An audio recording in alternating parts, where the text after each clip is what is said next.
Anga fulini wale nyimando be ka lase aw ma Mali kono ani Mali ko ka munu me ni mayna keme ka nyeshin jabaranu ma wala sa famia bise soro fe Sheriff la TV bamananga kuna fonina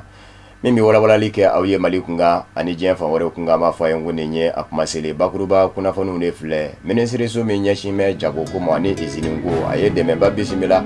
de me musa ga biti jo shefa war million ngeme ani million bi woro ani million nurula demain saniya minonde do minombe do coronavirus bana keleli dawfe Sheriff la TV nyamaya so kono sera me nyashime jagukela umo kama ko direction commerciale la etegano blake benganze bena ani tonje to mi wule ko association dongo yiriwa ka sabu ke filmu do kanga teme Sheriff la TV jabarani na mimi wule ko jogo kadamne juin kaloti tani duru nata niyo kuna funu na kuma bawuye farabina ke minu nga kuna funu na kalase awmo soni awdangana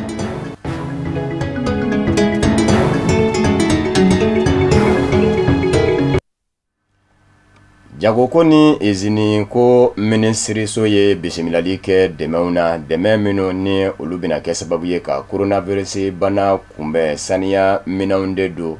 amusa kabiti jo shefa wari million geme ani million biworo ani million duru nyonana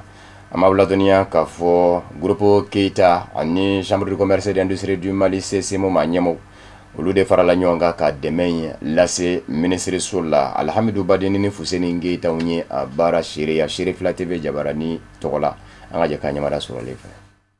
jamana dembe kelengelena kangi jero fin coronavirus bana kelelila groupe Keita kani wulika jobe don o kadra kelende kono ka keneya mnenta muna musakabiti jo sefawari million keme ani million bi orondurula ka ke demeye mumbe fara jamana gouvernement ka wulika jola coronavirus bana kelelila Mali jamana kono o keneya ko mene feminu ba kono bakuruba fola o de thermométrie keneya tigilamo be fini minudo kana nanko mako combinaison de protection maski ani gants fogata bla kaski ani lonetula ministre de commerce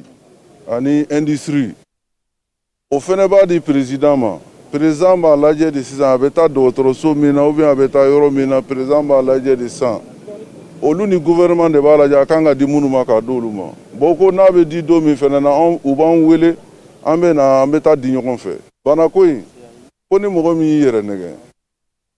mogo be ku yere nege koni sino bana ama damine yawo anya kibara de me yana kaseya tisa sera en fene mogo ka ni yere nege bana imbe be ki tege ko be ka kashine do ni ya ye mogo be million kemeni bi woro ni duru do fe na kanadi ka fasoma no te chie warga do makoy wala chie de do mogo ka do ko chie de fene do munu tala malien kele maski kele noy jamana nyema ka haklinae femi koni chambre de commerce et d'industrie du Mali ale maski ba keme duru deta nika di ministère de l'industrie et du commercement o maski minu nobe ko wadlana Mali jamana kono anatla jamana de ni nyonche Mali fanchamana wa wulika jo bolo dalendo demsani jakulu fe ministère de la jeunesse et des sports ka hukumu kono fora au programme kono uku jija mogo munumbe malaya munumbe masque nun dlan comme ame coton ke anga jija olu ta privilégié donc APCM ensemble permanent de chambre de métier ay bamako tayru presque be faranyonka kai kulukuru tomoktu gawo sikaso mopti ani industrie munumbian ina fo batexi comment taxi nous ani atelier chaman bien anyu bebla contribution na kulu fara ka produit localement donc abe doko flabo ankunye 1,250,000 masques di ano ministère ma waya di ministère des jeunesse la semaine temene fana anye 600,000 masques di enfana o chaman dira ministère de l'éducation na entre mun kera kunu pour ka ekeldum protéger bi ameramna ni fana 500,000 wéré il est bien 500,000 masques pour que ko di ministère ma au programme de distribution fana ke ka di ministère des jeunesse la ou lui a dit senji mohoma pour ka distribuer cercle d'Amadola en région d'Amadola hakilina jigila amaula donya ka fo ko ni wulika jo bebe don jamana nyema ka hakilina kono no de ka fo malien kele maski kele cogo min damse ka kari coronavirus bana la Mali jamana kɔnɔ. Maski bawolonwula ni 400 kotaw o de dira musolaka tɔn 37 mɔ minisiriso fɛ minisiriso min ɲɛsinmɛ musolaka ni den ni denbaya koɲɛw ɲɛnabɔli mɔ a bɛ don fɛn min nasira fɛ o ye Mali jamana ɲɛma ka hakilina dangɛnɛmayali n'o ye maliden kelen maski kelen maski ninnu bisimilali o kɛra ka bɛn ni ntɛnɛn juin kalo tile gale ye minisiriso lajɛkɛso la musola ka ɲɛma caman kun bɛ a kɛnɛ kan Fatumata Yaya Kane ni Fuseni Keita ka fɔ la. An bɛ donni mina iko bi Mali jamana kɔnɔ ya jamana ɲɛma wulilen do ka jɔ bi walasa cogo mina fɛrɛ ka se ka sɔrɔ coronavirus bana la Mali jamana kɔnɔ ya ni a kelen do bɛɛ lajɛlen kunna donni ye bi kɛrɛnkɛrɛnnenya na Mali jamana tɔgɔla minisiriso min ɲɛsinen do muso ni denw ni denbaya ka koɲɛma ni ale de bɔra ka maski 7,800 ni k'o di muso tɔn ɲɛmaw ma walasa hali bi dan ka se ka siri coronavirus bana la Mali jamana kɔnɔ ya ni waleya min ni a bɔra ka kɛ muso tɔgɔla minisiriso fɛ a fura kosɛbɛ muso ɲɛmɔgɔ ninnu fɛ min ni o kɛnɛ kelen kan muso ɲɛma ninnu ye jigisigikan caman fɔ minisiri ɲɛna min ni o b'a jira k'a fɔ k'u n'u seko n'u damayira bɛɛ lajɛlen kɛ baara min ni a bɔra k'o kalifa o la sisan u n'u jɔyɔrɔ fa o la. Vraiment an nisɔndiyalenba de don parce que n'i y'a mɛn sensibilisation musow de don n'i b'a fɛ fɛn fɛn kala mɛ fo i k'a fɔ musow ye parce que musow de bɛ ɲɔgɔn kunbɛn tɔntiniyɔrɔ la kɔɲɔyɔrɔ la denkundiyɔrɔ la ni sugu sira kan musow bɛ se ka sensibilisation min kɛ mɔgɔ si tɛ se k'a kɛ. min dira ma ko an ye musow ye an ye dutigiw de sisan kɔni f'an ka tanga sigidaw la ka mɔgɔw sensibiliser u ka dɔn ko bana in bɛ yen nɔ parce que dɔw bɛ yen nɔ hali bi u dalen t'a la ko bana in bɛ yen nɔ bana nin bɛɛ bana bɛ yen nɔ a bɛ ka tiɲɛliba de kɛ fo bɛɛ k'a dɔn ko bana bɛ yen nɔ an ka an timinanja dɔw n'i ye masque dun u b'a fili mais f'an k'u sensibiliser de fɛn bɛɛ ye dɔɔni de a bɛ sensibilisation fɛ hali bi donc u ka musow bila a la kosɛbɛ u ka mɔgɔw sensibiliser bana bɛ yen nɔ dɔw dalen t'a la mais bana kɔni bɛ yen nɔ il faut k'an k'an cɛsiri kosɛbɛ ka mɔgɔw sensibiliser kosɛbɛ.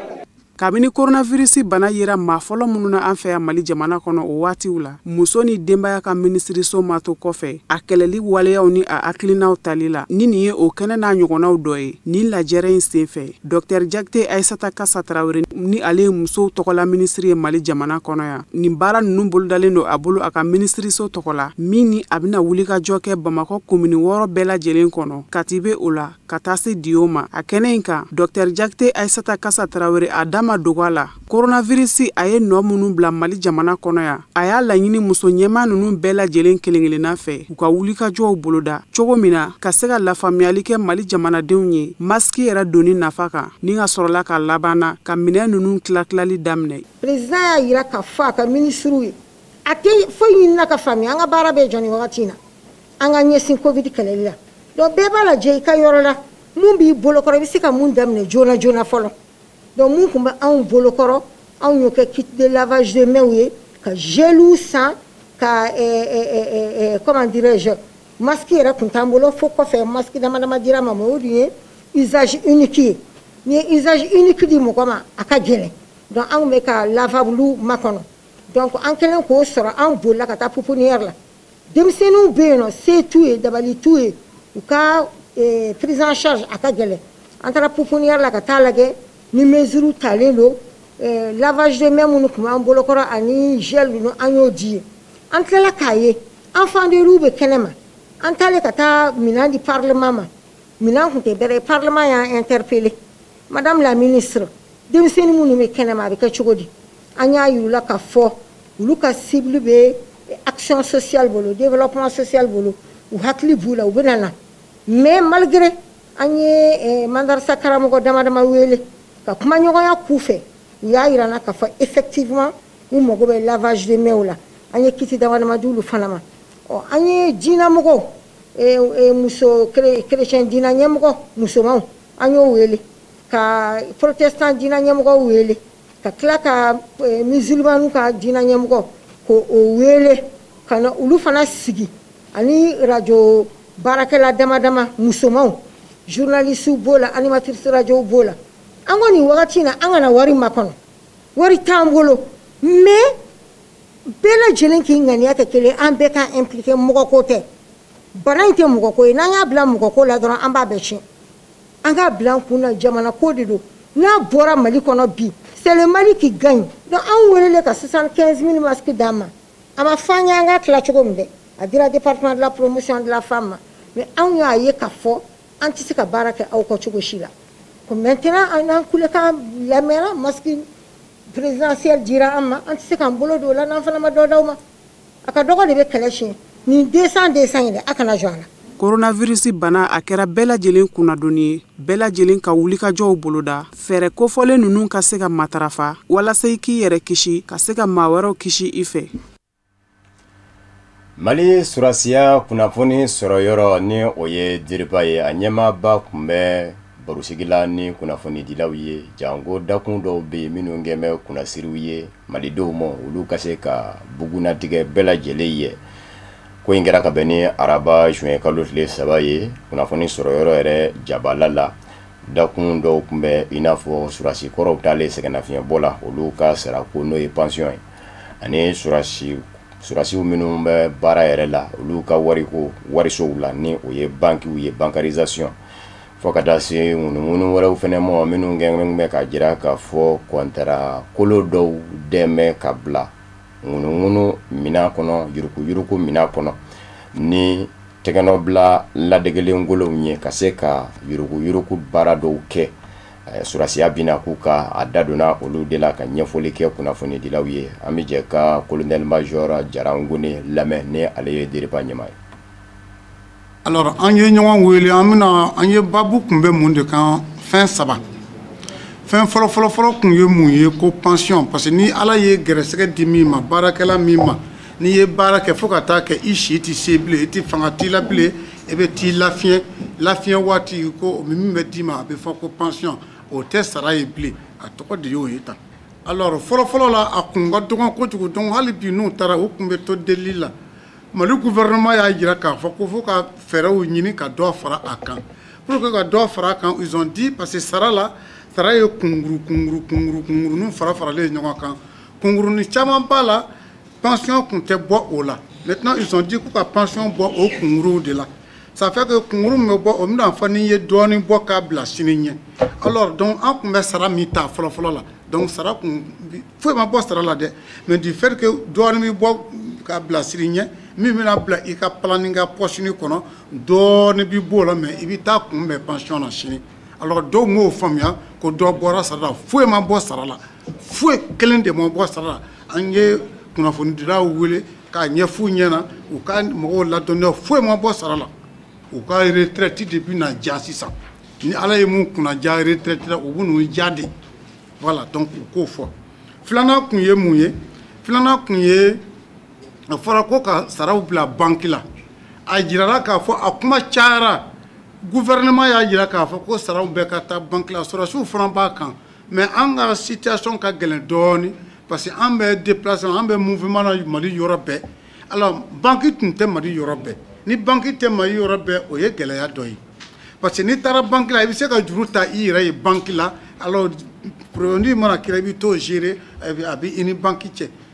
alors que e tun tɛ se ka taa a juru ta yɔrɔ sɔrɔ mɔgɔ si fɛ. Fɛn sabanan o bɛ mun kan kuma caman bɛ k'a fɔ sisan ko ayiwa bolonɔ bilala sɛbɛn dɔ la sɔrɔsiw ka ministère la a bolonɔ ma jɛya dɔ ye dɔ ka a yɛrɛ bila ministre place la ka taa a bolonɔ bila pour que a bɛ se ka marché dɔrɔn sɔrɔ k'a kɛ alors ministre ka waribontigi yɛrɛ taara a taara a jaabi kɛ tribunal la ministre ko a ko bɛ jɛya cogo o cogo fɛn o fɛn mana k'a la a ko bɛ jɛya cogo o cogo fo ni ala a b'a ala ɲini a k'o fanga n'o se d'a ma pour que a ko a ka walawala cogo min na maliyɛn bɛɛ k'a faamuya ko k'a fɔ juru ale ka tɛ o juru ko la voilà an fana ye mɔgɔw wele k'a ɲɛfɔ u ɲɛna pour que u ka taa u k'a fɔ mɔgɔw ka a faamuya voici aw maliyɛn aw ni ce aw b'a kɔni b'a dɔn a balimakɛ Jarankone don bamanankan a ma nɔgɔ kosɛbɛ. Kasangani aka hakilinaw ye hakilinaw minnu dabɔn bɛ hali bi Sherifla télévision bɛ se ka kanu bonya bɛɛ lajɛlen yɔrɔ ɲɛmayaso kɛmɛ ka wuli ka jɔw kɛ o de fana nana ni tɛgɛnɔbila ye bɛnkan sɛbɛn dɔ la bɛnkan sɛbɛn min bɛna kɛ sababu ye ka filimu kura jira Sherifla TV kanubaw ni a lapasabaw bɛɛ lajɛlen la ka daminɛ juin kalo tile 15 nata k'a ma ko joko tɛgɛnɔbila kɛra bɛnkan sɛbɛn in na Sherifla TV a bolofara min ɲɛsin bɛ jagoko ma direction commerciale ni Tomini Nyonje o ye donko yiriwai Mawla dunia k'a fɔ a kɛnɛ kan Samayira Sanogo ale tun bɛ Bangoni Jɛngɛnɛbugu la Sherifula TV ɲɛmaayaso Jabala la a n'a ka jatala Abdoulaye Sugudu. Ni bɛnkan sɛbɛn min filɛ ka bolonɔ bila Commission de gestion de Sherifula TV ani Koma Jabate ka association culturelle donko yiriwa ni ɲɔgɔn cɛ jɛ ka baaraw nun do baaraw do ni fan fila ni ɲɔgɔn cɛ ka sanga ni o bolodi ɲɔgɔnma ye Joko o min ye filimi ye ni a bɛ kuma an ka sigida taabolo kan janko yɛlɛma bɛ se kɛ adamadenw fɛ ka sanga ni kɛwalew ye e n'a fɔ kalontigɛ ɲɔgɔn janfa karabu ko ani o ɲɔgɔn caman na o bɔli na daminɛ Sherifula TV jabarani kan walasa Sherifula TV jabarani kanubaw na se nimisi wasa sɔrɔ. Émission de do émission min n'a bɛna tɛmɛ Sherifula sanfɛ ka daminɛ ntɛnɛn na ka taa se juma ma don o don donc a bɛ kɛ sababu ye pour que télé filɛlaw Mali kɔnɔ ali Mali kɔ kan bɛɛ ka se ka nimisi wasa sɔrɔ d'abord k'i la nisɔndiya n'a a bɛ fɔ ma humour en même temps ka mɔgɔw hakili jigin parce que hakili jigin de do pour que an ka se ka an janto an ka kɛwalew la don o don an baarakɛ bolo an ka sigi kɔnɔ an n'an sigiɲɔgɔnw ni ɲɔgɔn cɛ ani an balimaw ni ɲɔgɔn cɛ fasoden bɛɛ lajɛlen ni ɲɔgɔn cɛ an ka se ka an tagabolow yɛlɛma. Joko o min ye film ye ni a ka wulikajɔw bɛna bonya adamadenw la kunnafoniyali la adamadenya kɛwalew caman kan a bɛ se ka kɛ sababu sɔrɔ bosobaw caman bolo o ka dɔ fara o ka yanga kan ni émission yi jukɔrɔma dondoli ye. Sherifula baarakɛɲɔgɔn minnu bɛ yen n'o ye entreprisew ye n'u b'a fɛ u ka fɛnw ka lakodɔn nin ye sababu ɲumanba de y'u bolo k'u permettre ka se k'u ka feerefɛnw lakodɔn parce que jama de bɛna émission in filɛ donc o sababu la fɛnɛ u bɛ se k'u ka produit publicité kɛ donc an bɛ wele bila u ma u ka na joona ka nin émission sponsoriser. Sherifula TV kun kan ka bila sen kan n'a sɔrɔla a kun tɛ yen bawo ale de ye teleso ye min na adamadenya sabatili kɛwalew kumakanw caman bɛ se tɛmɛ janko filimu min bɛna bɔli daminɛ ni a bɛ fɔ a ma Joko o min kɛmɛ ka sɔnni sigi fɛn caman kan an ka sigida kɔnɔna na ni faamuya bɛ se sɔrɔ maaw fɛ a kɔnɔna na o kɛra Koma Jabate ale ka kɔrɔfɔw ye. N'a y'a jateminɛ bi jamana in ko caman ɲagaminen do mais a base ye min yɛrɛ o y'an Joko ye Joko i n'a fɔ juguya ka ɲini ka ɲɔgɔn ta tiɲɛ ka ɲɔgɔn buruja galon kan ka galonbaw tigɛ ka da ɲɔgɔn na ka taa ɲɔgɔn mago sa i yɛrɛ t'a nɔfɛ ka taa ɲɔgɔn ta tiɲɛ i yɛrɛ fana t'a nɔfɛ ani keleya excès de keleya damatɛmɛlenbaw donc filimu in a bɛ an yɛrɛ Joko de kan bɛɛ bɛ n'i yɛrɛ ye filimu in kɔnɔ o de y'a nafa yɛrɛ bɛɛ bɛ n'i yɛrɛ y'a kɔnɔ an sɔnna ka baara kɛ ni Sherifula ye parce que an yɛrɛ bolo bi ni télé bɛ yen an kan ka baara kɛ ni télé min ye ni filimu in kan a fɔlɔfɔlɔ ye Sherifula ye hali ni Sherifula télé tun tɛ diɲɛ kɔnɔ an tun b'a da ka bɛn filimu in ma. A kelen ko ka bɛnkan sɛbɛn in bolonɔ bila ni Commission de gestion de Sherifula TV ye Koma Jabate ye a ka nisɔndiya yira kosɛbɛ bawo a y'a yira k'a fɔ an bɛ don min na i n'a fɔ bi Sherifula TV ye télé ye min sɛbɛkɔrɔ filɛmɛ bi Mali kɔnɔ farafinna a ka diɲɛ koro kara bɛɛ lajɛlen kɔnɔ bi. Sherifula télé n hakili a bɛ laɲini minnu ɲini an fana b'a su kosɛbɛ a laɲiniw kɔnɔna la an ka filimu in b'a kɔnɔ n'o ye ka adamadenw jogo kolon bɛ k'o bɔ yen ka na ni jogo ɲumanw ye donc o de kosɔn an sɔnna ka baara kɛ ni Sherifula ye nin ko la o de kosɔn an b'a ɲini an dɛmɛbaga bɛɛ fɛ mɔgɔ mɔgɔ n'i bɛ se k'an dɛmɛ i mana kɛ bailleur ye i mana kɛ commerçant ye o a mana kɛ baarayɔrɔ ye o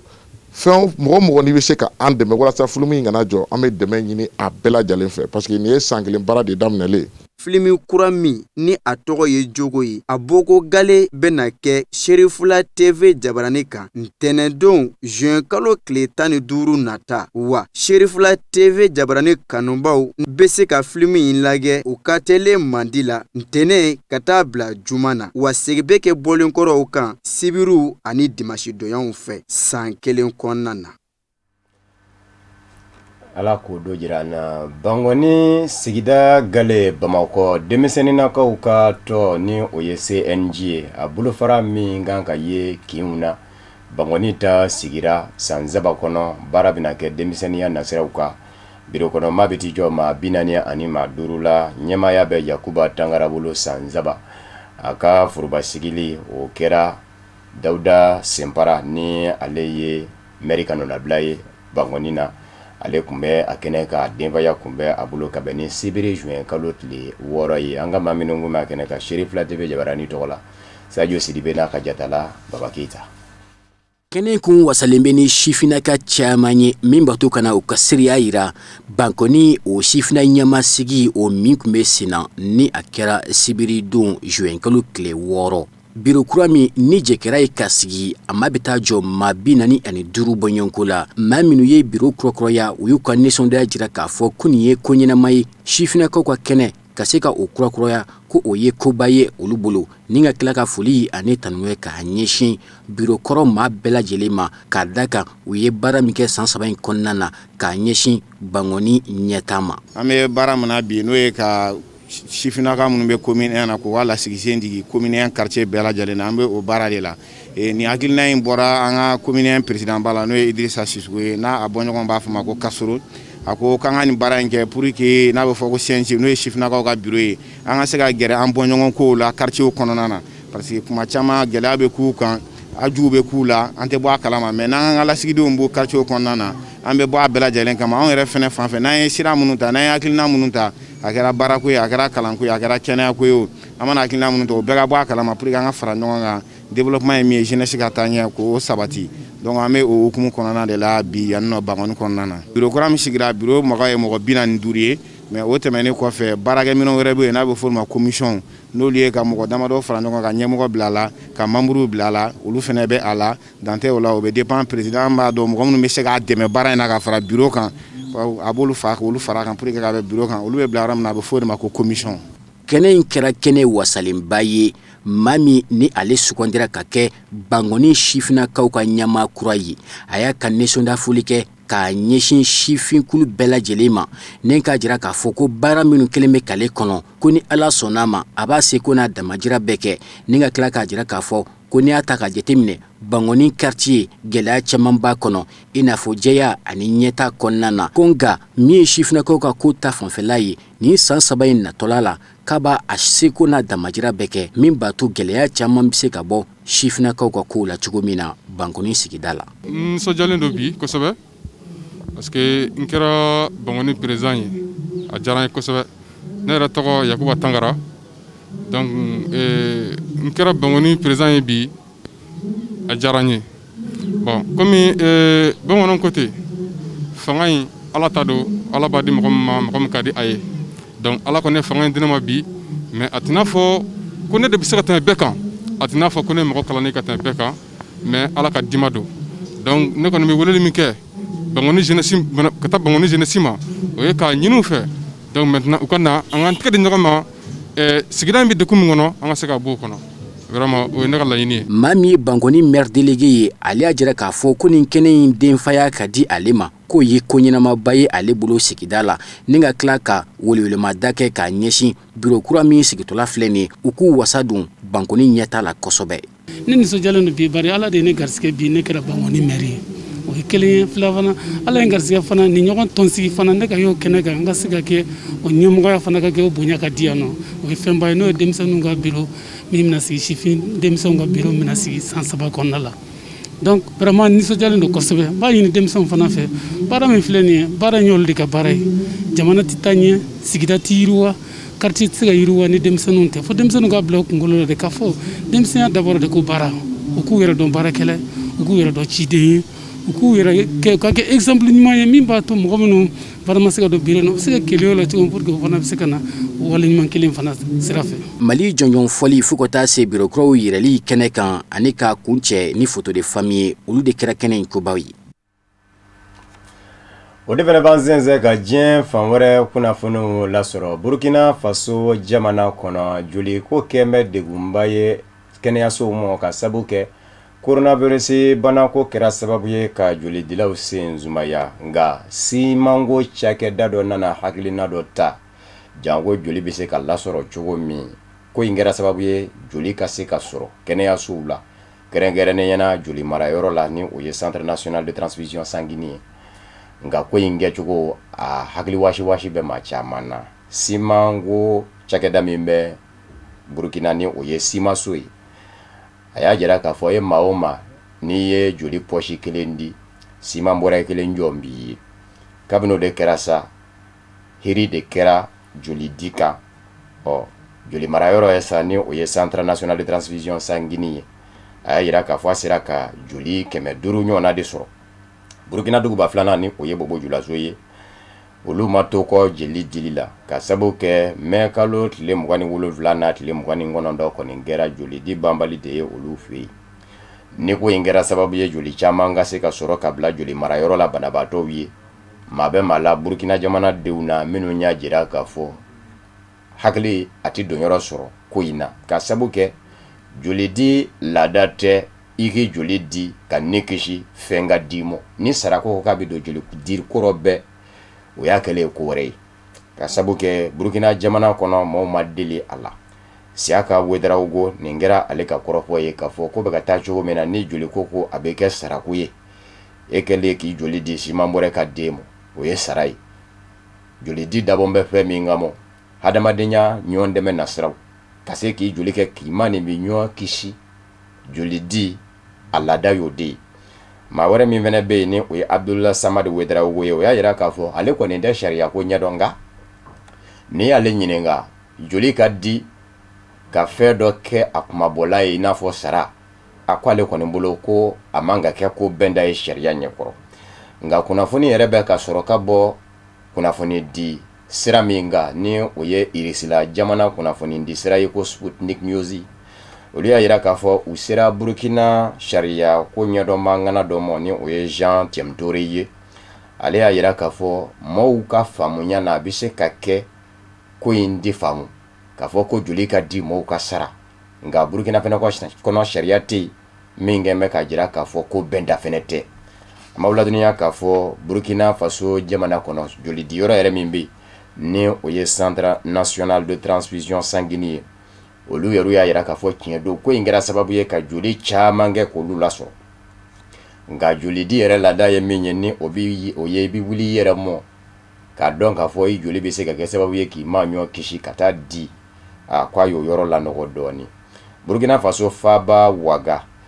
joli diyɔrɔ bolofara min bɛ yen ni o ye Centre Régional de Transfusion Sanguine ye o ɲɛmaa kɔrɔ Dr Alain Konzeibo ale bɛ deli k'a jira san 2017 uti kalo la k'a fɔ joli di bɛ ka kɛ cogo min na don nataw la a bɛ sɔn ka kɛ kɔlɔlɔ ye maninfin yɛrɛ ka kɛnɛya ma ka sabu kɛ n'a fɔra ko fɛn dɔ ka jɔ joli dila ye bɛɛ a ka sɔrɔ ka joli di dun hakɛ dun bɛ a la jateminɛw de bɛ kɛ a la joli di dandɛmɛ fɛnɛ bɛ se ka kɛ sababu ye ka tɔɔrɔ fɛnɛ lase maninfin ma ko kumana ko janto ka kɛ o yɔrɔ la an b'aw ladɔnniya k'a fɔ Burkina Faso jamana kɔnɔ min kɛra sababu ye ka joli di yɛrɛ sumaya kunnafoni dilaw ka fɔ la o ye coronavirus bana min n'a mɛ don kɔrɔ ka sabu kɛ joli dila bɛ joli dila la o jama wɛlɛ bilen k'i kunda kɛnɛyaso kan k'a bɛ taa joli di farati man ɲi coronavirus bana ka maa bɔnɛnen a nin na Burkina jamana kɔnɔ 53 don a bɛ 884 na o kɛra sababu ye ka maa caman sera joli di la Burkina Faso jamana kɔnɔ san 2018 ti joli dita o cayara ni san 2017 ta ye ka sabu kɛ san 2018 u sera ka joli pɔsi 84 ani 370 ɲɔgɔnna de sɔrɔ san 2017 ta kun t'o bɔ kun ye 77 ani 770 ani 9 ye nka o n'a ta bɛɛ ɲɛsɛlɛkɛ naani tɔnba Nations Unies bolofara min ɲɛsin bɛ kɛnɛya ko ma Organisation mondiale de la santé OMS y'a jira k'a fɔ joli min bɛ se ka Burkina ka den labɔ ka kɛnɛya sabati san kelen kɔnɔ o ye joli pɔsi 202 ani 441 ye wa joli ko wali kɛnɛya ko jateminɛ jɛkulu min bɛ yen ni o ye Observatoire National de la Santé Publique ye Burkina o y'a jira k'a fɔ joli ntanya Burkina k'a fɔ joli ti di ka caya kunnafoni ntanya de don joli di nafa ka jamana ɲɛmaaw fɛ kɛnɛya tigilamaaw fɛ kelen filanan Centre National de Transfusion Sanguine na ni o ye joli marayɔrɔ ye a walankatan tɛ jamana fa bɛɛ lajɛlen la yɔrɔ bɛ yɔrɔ la a tɛ yen o kumana n'a tɛ yɔrɔ min na nafa tɛ se ka dɔn yen bebe in na joli ntanya in gɛn bɛ sababu ye ka basiba lase maaw ma Burkina ka sabu kɛ maa minnu mago bɛ jɔ a la 100 sara la Burkina ka denw na 80 don wa o 80 fana ye an balakaw ni denmisɛnw de ye balakaw minnu ngɛrɛsigɛlen b'a fɛ k'u yɛrɛ sɔrɔ ni joli dandɛmɛ bɛ to ka bɔ a dɔw la fo ka nɔnabila ani maa minnu fana bɛ ni olu jogina ko joli dandɛmɛ bɔr'u la fo joli ka nɔ na bila o kumana joli ko ɲɛsin bɛ an balakaw ni denw de mɔ ka da tulo ka fɔ lebe jamana kɔrɔyanfa dangele Marshal Khalifa Haftar la kɛnɛ sɛbɛkɔrɔ juyara bolo kɛlɛ koyara la walasa ko in ka se ka sidɔn nka kunnafoni di sira filaw ka fɔli do Faransi yanfa kunnafoni di sira y'a yira k'a fɔ kɛlɛ koyan bɛ a la nka Irisila yanfa kunnafoni di sira ma se k'a jira k'a fɔ kɛlɛ koyan bɛ a la Faransi sira kunnafoni di sira France 24 kɛrɛnkɛrɛnnen ɲɛna o y'a yira k'a fɔ a jigilama minnu bɛ diɲɛ ɲɛfɛ ni olu tun bɛ ka kɔkɔrɔma don a ka se ka Tripoli minɛ a kɛlɛkɛɲɔgɔn Fayez el-Sarraj la diɲɛ selekɛnɛni tɔma Nations Unies ka jamana ɲɛmayaso lakodɔnnen ɲɛma ko olu caman bɛ yen bɛ ka kɔsegi bɛlɛ boloda ka lajɛ ni maa wɛrɛ bɛ se ka sɔrɔ jamana kɔrɔ yanfan fɛ min tɛ Marshal Khalifa Haftar ye k'o bila sigikafɔ kɛnɛ kan sigikafɔ minnu bɛ don u ni Fayez el-Sarraj cɛ Tripoli fanga kɔrɔfɔ in mɛnna k'a fɔ sigi dɔ kɛra Abdel Fattah al-Sisi fɛ ni o ye Misira jamana ɲɛma ye Egypte jamana ɲɛma o sigi in laɲini tɛ dɔwɛrɛ ye mugu mankan ka da Libi kɔnɔ fan filaw ni ɲɔgɔn cɛ ni mugu mankan dara ntɛnɛn juin kalo tile 8 baara bolodalen dɔ bɛ tɛngu fan filaw bɛɛ lajɛlen la kuntilenna min kan ka se ka minɛ k'o kɛ bɛn ni basigi natila ye Libi jamana kɔnɔ u k'a ma ko feuille de route ko nin sen ni Marshal Khalifa Haftar de kelen kun bɛ taa Abdel Fattah al-Sisi ka wele jaabi Misira jamana ɲɛma ye maa dɔ da ka nin sen k'a n'o ka na ɲɔgɔn fɛ o ye Tobruk wasabulon ɲɛma a bɛ jamana fa min fɛ n'a bɛ ka kɛlɛ kɛ n'o cogoya ye o wasabulon ɲɛma in o tɛ maa wɛrɛ ye politikima don a si bɛ san 76 la nka ni Marshal Khalifa Haftar kun fɔra ɲɔgɔn kɔ kɛlɛ bin kuma Tripoli ka sango avril kalo la ka sabu k'ale fɛ ko kun tɛ kɛlɛ binni ye ale kun ko a ka kɛ sigi ka kuma ye nka Marshal Khalifa Haftar a donni kama n'a ma ɲa k'a fɔ kɛlɛcɛw bɛɛ de kɔ Tobruk jabaraninso a ye dantigɛli kɛ k'a fɔ fangaw bɛɛ lajɛlen fara mɛ ɲɔgɔn kan k'ale kɔnkɔrɔma don jamana kɔrɔ yan b'a fɛ k'a fɔ ale ka kɛlɛ in bi n'a ma ɲa k'a fɔ Mayi Agila Sale ale kun jɔyɔrɔ kun ka dɔgɔ maa tɔw cɛla a kɛra dɛnkɛrɛfɛ maa ye kɔrɔ n'o tɛ a kun jirala k'a fɔ a wasabulon ɲɛma ɲɔgɔn min bɛ Tripoli kɔnɔ ni o ye Khaled al-Misri ye a n'o kun bira ka sigikafɔ daminɛ ka ban nka n'a ma ɲa k'a fɔ Marshal Khalifa Haftar ka fa kun ka girin o donni kama Tobruk yan b'a fɛ a yɛrɛ fɛnɛ y'i da k'i bonbo ye k'i den kɛrɛfɛ nin sen Abdel Fattah al-Sisi y'a ɲini Marshal Khalifa Haftar fɛ k'a n'o de kana ɲɔgɔn fɛ Faransi kunnafoni di siraw de kɛn bɛ k'a jira sa k'a fɔ Marshal Khalifa Haftar min bɛ ka ŋunuŋunu a dɛmɛbaaw ni ɲɔgɔn cɛ ni o ye Misira jamana ni Katarinw ye o ye k'a fɔ ale tɛ jamana kɔrɔ yanfan dangele ye bilen ka sabu kɛ bi bi in na kɛlɛ cɛn bɛ a bolo Tripoli minɛ na yɔrɔw bɛɛ lajɛlen minɛna a la Fayez el-Sarraj ka mɔgɔw fɛ ka sabu kɛ Recep Tayyip Erdogan Turki jamana ɲɛma ka kɛlɛcɛ naaniw ye o dɛmɛ a kan o kumana don nataw la Agila Sale ni sigikafɔ bi kɛ bɛɛ Faransi kunnafoni di siraw ka fɔ la Misira jamana ɲɛma Abdel Fattah al-Sisi bi sɔn ka ale de kolokolo jango Fayez el-Sarraj bi sɔn sigikafɔ ma ani Tobruk yanba cɛ baw Fayez el-Sarraj ko Marshal Khalifa Haftar tɛ maa ye maa bɛ sigi ka kuma kɛ maa min fɛ ka sabu kɛ i n'a bɛ bɛn kɔrɔ bi o dugu jɛ a bɛ taa kɛlɛ bi aw ka bɛnkan wuli ko n'a ɲɔgɔnna maa tɛ maa ka maa ye k'i b'i sigi n'a ye ka kuma o kumana bi bi in na fana Qatar ka taa se Misira jamana ma Faransi kunnafoni di siraw ka fɔ la k'a ni Irisila ni Amerikiw bɛɛ lajɛlen jɛnna n'a ye ko politiki kuma fɔba ka kɛ Tobruk yanba wasabulon ɲɛma Agila Sale ye ani Fayez el-Sarraj cɛ nka Irisila yanba kunnafoni di sira n'o ye Sputnik News ye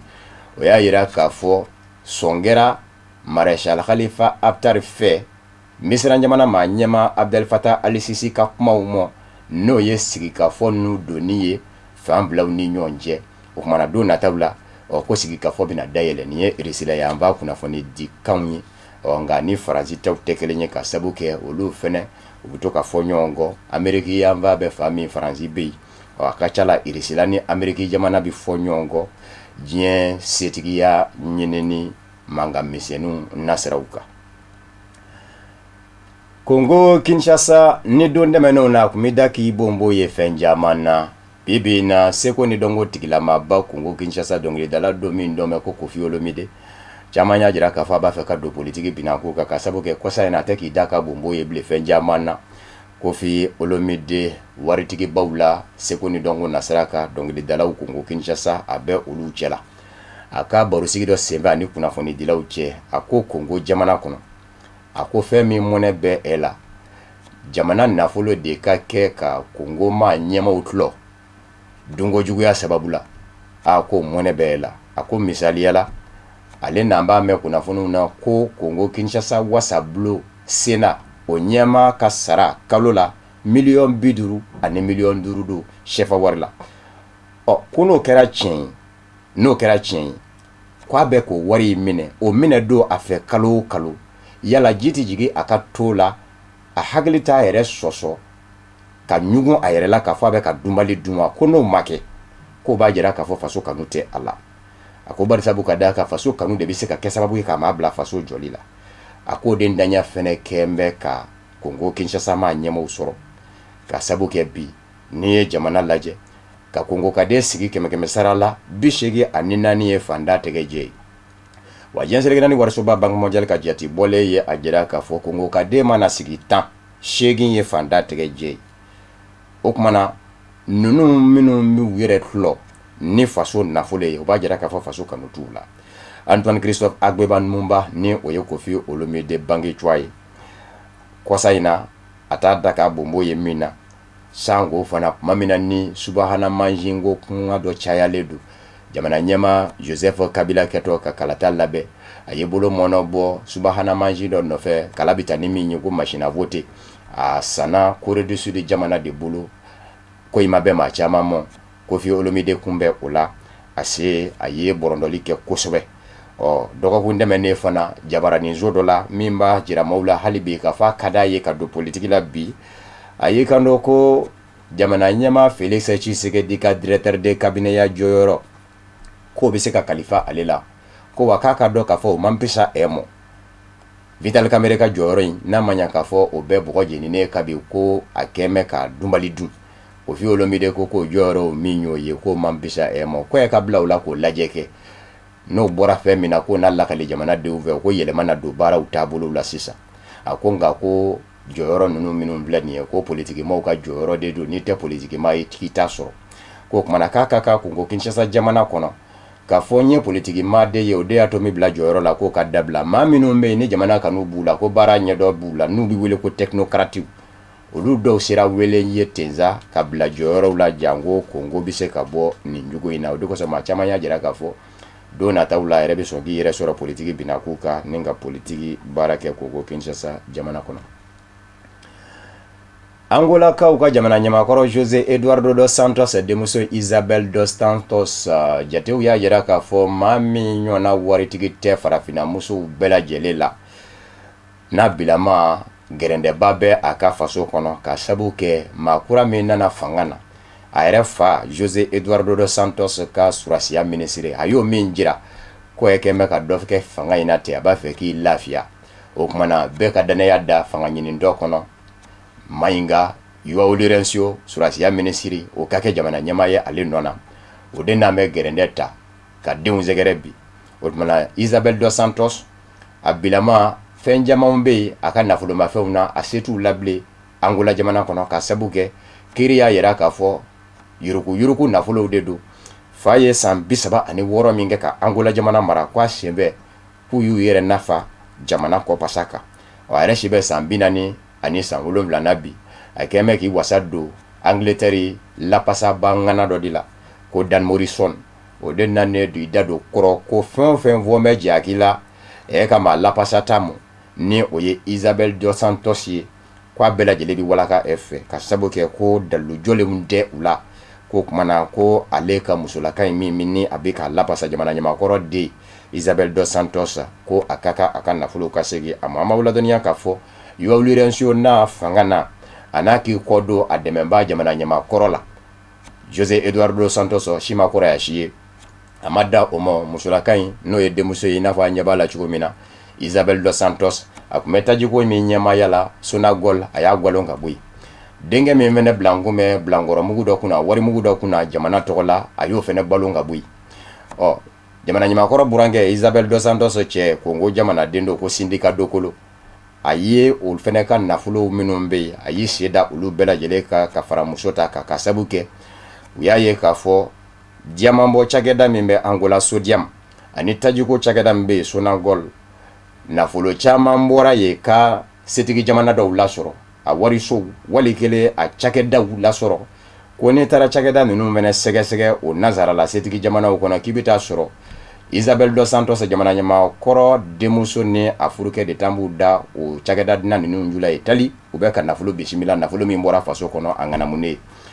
ni don dɛmɛnenw na Angola kiri ɲamaw kun y'a jara k'a fɔ wari ŋanamunen bi t'i jɔ dolari wari miliyari 5 la Isabel dos Santos fɛ faso nafolo la u n'an b'a jira kɔsa in na k'a fɔ a ka ca n'o ye koyi dolari wari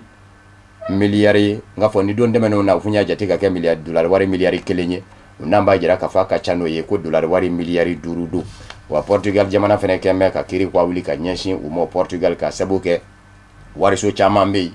u kɛma k'u ka nafolo bila o warisow kɔnɔ wariso bɛ baara kɛ ni u ka nafolo ye ni tɔnɔ kɛra sɔrɔ fɛn ye u b'o tila u ni ɲɔgɔn cɛ o bɛɛ lajɛlen ye Angola nafolo ŋanamunen ye sen dan bɛ o fɛnɛ ka ye Portugal.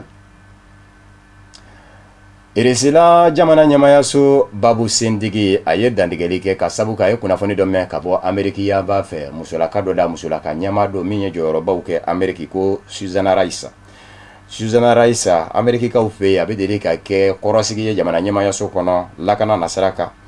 ale de y'a yira k'a fɔ nisɔngoya taama banbaliw minnu bɛ senna bi Ameriki jamana fan caman fɛ ka sabu kɛ ko farafinde maa wolofima Amerikika den dɔ bɔnɛna a nin na